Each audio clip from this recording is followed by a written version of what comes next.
الحمدللہ رب العالمین والصلاة والسلام علی سید المرسلین اما بعد فاعوذ باللہ من الشیطان الرجیم بسم اللہ الرحمن الرحیم۔ پڑھیے الصلاۃ والسلام علیک یا رسول اللہ وعلی آلک واصحابک یا حبیب اللہ، الصلاۃ والسلام علیک یا نبی اللہ وعلی آلک واصحابک یا نور اللہ۔ مراقبہ توصیفی کا سبق ہم پچھلی ویڈیو میں پڑھ چکے ہیں۔ اس ویڈیو کے اندر ہم مراقبہ توصیفی کے ترجمہ کرنے کا طریقہ پڑھیں گے اور مشق کو حل کریں گے۔ مراقبہ توصیفی کا ترجمہ کرنے کا طریقہ بیان کرتے ہوئے پہلے نمبر پر فرما رہے ہیں کہ صفت مفرد ہو تو پہلے موصوف کا اور پھر پہلے صفت کا پھر موصوف کا ترجمہ کرتے ہیں۔ یہ بات انہوں نے سبق میں بھی کر دی تھی، جیسے رجل صالح، نیک مرد۔ اب نیک ترجمہ صالح کا ہے اور مرد ترجمہ جو ہے یہ رجل کا ہے، تو رجل کا عربی میں پہلے اور اردو میں بعد میں، جبکہ صالح عربی میں بعد میں آ رہا ہے اور اردو زبان میں نیک جو ہے وہ پہلے آ رہا ہے۔ اس صورت میں اگر صفت کا فاعل، مفعول، ظرف یا جار مجرور وغیرہ بھی کلام میں موجود ہوں تو اس کا ترجمہ صفت کے ترجمے کے ساتھ کرتے ہیں۔ مطلب یہ کہ صفت کا ترجمہ جب پہلے کرتے ہیں تو ان کے جو فاعل، مفعول یا ان کے ظرف جار مجرور ہیں ان کا ترجمہ بھی پہلے کریں گے اور موصوف ان کے سب کے اینڈ میں لے کے آئیں گے۔ جیسے راجل صالح غلامہ، تو نیک مرد والا غلام، نیک غلام والا مرد۔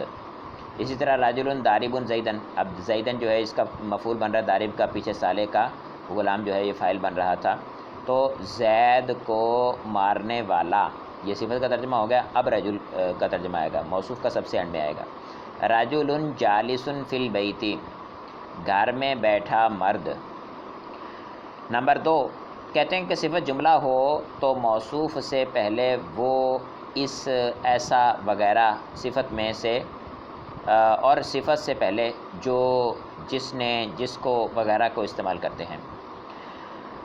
مثال جیسے رجل یعلم الفقہ، اب رجل یعلم الفقہ جو ہے اس مثال کے اندر رجل موصوف ہے اور یعلم الفقہ جملہ ہے، یہ صفت بن رہا ہے، تو ہم کہیں گے وہ مرد، اب دیکھیے موصوف سے پہلے وہ استعمال ہو رہا ہے، وہ مرد یعلم الفقہ، جو فقہ جانتا ہے، تو صفت کے ترجمے سے پہلے جو آیا اور رجل موصوف کے ترجمے سے پہلے وہ آیا۔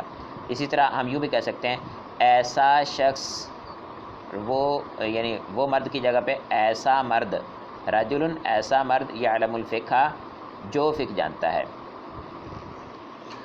نمبر 3، جب کوئی اسم مضاف اور موصوف ہو تو مضاف الیہ پھر صفت، اور پھر مضاف موصوف کا ترجمہ کریں گے۔ مثال جیسے کتاب خالد المفید، اب مفید جو ہے یہ صفت بن رہی ہے کتاب کی، تو کتاب ہے مضاف اور خالد مضاف الیہ، ترجمہ کیا کریں گے؟ خالد کی مفید کتاب، پہلے مضاف الیہ کا ترجمہ، پھر مضاف موصوف اور اس کی صفت جو ہے اس کا ترجمہ، خالد کی مفید کتاب۔ نمبر 4، کہتے ہیں اس میں اشارہ بھی موصوف صفت ہوتے ہیں، لیکن ان میں پہلے موصوف کا پھر صفت کا ترجمہ کرتے ہیں۔ جیسے ذالک الکتاب، اب ذالک الکتاب کے اندر ذالک موصوف، الکتاب موصوف صفت، تو ترجمہ کیا کرتے ہیں؟ وہ کتاب، تو ذالک کا پہلے، کتاب کا بعد میں ہوا، تو ترتیب جو اردو میں ہے وہی ترتیب اس میں عربی میں رکھیں گے۔ نمبر 5، کہتے ہیں کہ اگر صفتیں ایک سے زائد ہوں تو آخری صفت سے پہلے اور کا اضافہ کرتے ہیں۔ مثال کے طور پر کافی ساری صفتیں ہیں، تو اردو زبان میں صفات جب اس طرح ذکر کی جاتی ہے تو درمیان میں کومے لگا کے استعمال کیا جاتا ہے، اور جو آخری اپنا چیز ہوتی ہے اس کے شروع میں ہم اور لگاتے ہیں۔ عربی زبان میں تو واو لگاتے ہیں، وہ عطف کی صورت میں ہوتا ہے، لیکن عطف کے بغیر بھی ہو تو جو ہے اردو زبان کے اندر اور سب سے آخری جو ہوتا ہے اس سے پہلے آتا ہے۔ جیسے الحمدللہ رب العالمین الرحمن الرحیم مالک یوم الدین، اب اس میں جلالت کی رب العالمین پہلی صفت، رحمان دوسری، رحیم تیسری اور مالک یوم الدین تیسری صفت ہے۔ تو اب ترجمہ کیسے کریں گے؟ کہتے ہیں کہ تمام تعریفیں عالمین کے رب، رحمان، رحیم اور یوم جزا کے مالک اللہ کے لیے ہیں۔ اب موصوف کا ترجمہ بعد میں اور صفتوں کا ترجمہ پہلے، تمام صفات کو ذکر کرنے کے بعد آخری صفت یوم جزا کا مالک، مالک یوم الدین، یوم جزا کا مالک، اس سے پہلے ہم نے اضافہ کیا اس کا اور کا۔ ٹھیک ہے، آ جائیے پیچھے سبق کی طرف۔ سبق میں ہم نے مشق کرنی تھی مراقبہ توصیفی کی، تو مرکب توصیفی کی مشق جو ہے، اس میں مشق نمبر 2 میں غلطی کی نشاندہی کہتے ہیں ہر صفت 10 چیزوں میں موصوف کے مطابق ہوتی ہے۔ ہر صفت 10 چیزوں میں موصوف کے مطابق نہیں ہوتی، مفرد صفت جو ہے وہ 10 چیزوں میں موصوف کے مطابق ہوتی ہے، یا آپ یوں کہہ لیجیے کہ صفت حقیقی جو ہے وہ موصوف کے مطابق ہوتی ہے۔ نمبر 2، موصوف غیر عاقل کی جمع مکسر ہو تو صفت واحد مذکر یا جمع مذکر آتی ہے۔ موصوف غیر عاقل کی جمع مکسر ہو، جب موصوف غیر عاقل کی جمع مکسر ہو تو صفت جو ہے واحد مؤنث یا جمع مؤنث لا سکتے ہیں، واحد مذکر جمع مذکر نہیں لا سکتے، تو مذکر مذکر کی جگہ پہ آپ مؤنث مؤنث لکھ دیجیے۔ جس مرکب کو ایک کلمہ بنا دیا گیا ہو اسے مرکب بنائی کہتے ہیں۔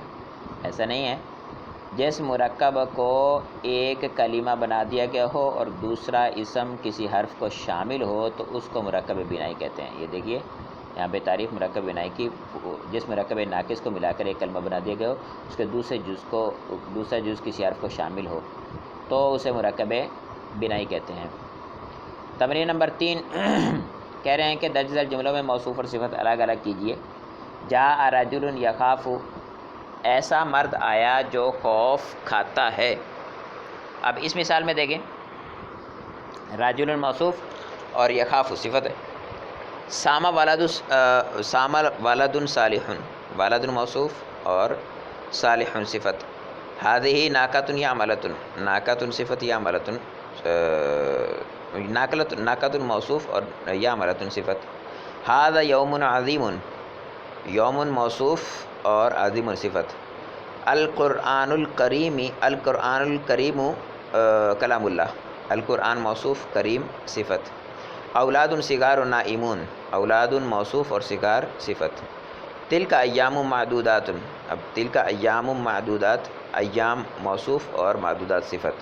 رأیت رجالا کثیرا، رجال موصوف اور کثیر صفت۔ القناعۃ مال لا ينفد، القناعۃ مال، مال موصوف اور لا ينفد صفت۔ النساء المسلمات صابرات، النساء موصوف اور مسلمات صفت۔ جاء رجال یخاف، ایسا بندہ ہے جو ڈرتا ہے، نیک لڑکے نے روزہ رکھا۔ تیسرے جملے کا ترجمہ، هذه ناقۃ یعملۃ، یہ ناکہ کام کرنے والی ہے، ناکہ اونٹنی کو کہتے ہیں۔ یہ بڑا دن ہے، قرآن کریم اللہ تعالیٰ کا کلام ہے، چھوٹے بچے سوتے ہیں، یہ گنے ہوئے ایام ہیں، میں نے بہت مردوں کو دیکھا۔ القناعۃ مال لا ينفد، قناعت ایسا مال ہے کہ جو ختم نہیں ہوتا۔ النساء مسلمات صابرات، مسلمان عورتیں صبر کرنے والی ہیں۔ اس کے بعد فرما رہے ہیں کہ درج ذیل جملوں کے مرکب توصیفی میں غلطی کی نشاندہی کیجیے۔ نام اطفال صغیر، اطفال ذوی العقول کی جمع مکسر ہے تو اس کی صفت جو ہے وہ واحد مؤنث آئے گی، صغیرۃ، نام اطفال صغیرۃ۔ اور جاء الرجل صالح، اب جاء الرجل، رجل معرفہ ہے تو صالح بھی معرفہ ہوگا، جاء الرجل الصالح۔ رأیت البلد الکریم، رأیت کو مفعول چاہیے تو بلد جو ہے یہ مفعول ہے، اور کریم جو ہے یہ اس کی صفت ہے تو کریم بھی حالت نصبی میں ہوگا، بلد حالت نصبی میں ہے کیونکہ اعراب میں بھی مطابقت ضروری ہے۔ هذه کتب مفیدون، کتب کی جمع کتب کی صفت مفیدون نہیں آ سکتی، کتب مذکر غیر ذوی العقول کی جمع مکسر ہے تو اس کی جو صفت آئے گی وہ واحد مؤنث یا جمع مؤنث آئے گی، یا مفیدتن آ سکتی ہے، هذه کتب مفیدتن۔ شربت ماء عذبا، میں نے میٹھا پانی پیا۔ اب ماء عذبن، عذبن نہیں اس کی صفت آ سکتی، عذبن آئے گی کیونکہ ماء حالت نصبی میں ہے تو عذبن حالت نصبی میں ہوگا کیونکہ موصوف اور صفت کے درمیان مطابقت ضروری۔ نصر زید عالم، زید معرفہ علم ہے تو العالم جو ہے یہ بھی معرفہ آئے گا، اس پر الف لام لگے گا، جیسے نصر زید العالم۔ قواعد کا خیال رکھتے ہوئے درج ذیل 2 لفظوں میں سے مرکب توصیفی بنائیے۔ اس میں دیکھیں تو الآیۃ البینۃ، البئر العمیقۃ، الشمس الطالعۃ، سریر مرفوع، جنت، الجنت العالیۃ، یا پھر عالیہ پہ سے الف لام گرا دیجئے، جنت عالیۃ۔ رسول کرام، رسول سے الف لام گرا دیجئے. نار موقدۃ، نار سے الف لام گرا دیجئے. تو جو پیچھے قواعد بیان کیے گئے ان کے مطابق ان میں سے حروف کی کمی بیشی کے ساتھ آپ ان میں بنا سکتے ہیں موصوف صفت. ہمارا درس اختتام کو پہنچا. کسی قسم کا کوئی مشورہ یا کوئی بات سمجھ میں نہ آئی ہو تو ڈسکرپشن میں موجود واٹس ایپ نمبر پہ آپ رابطہ کر کے پوچھ سکتے ہیں. السلام علیکم ورحمۃ اللہ وبرکاتہ.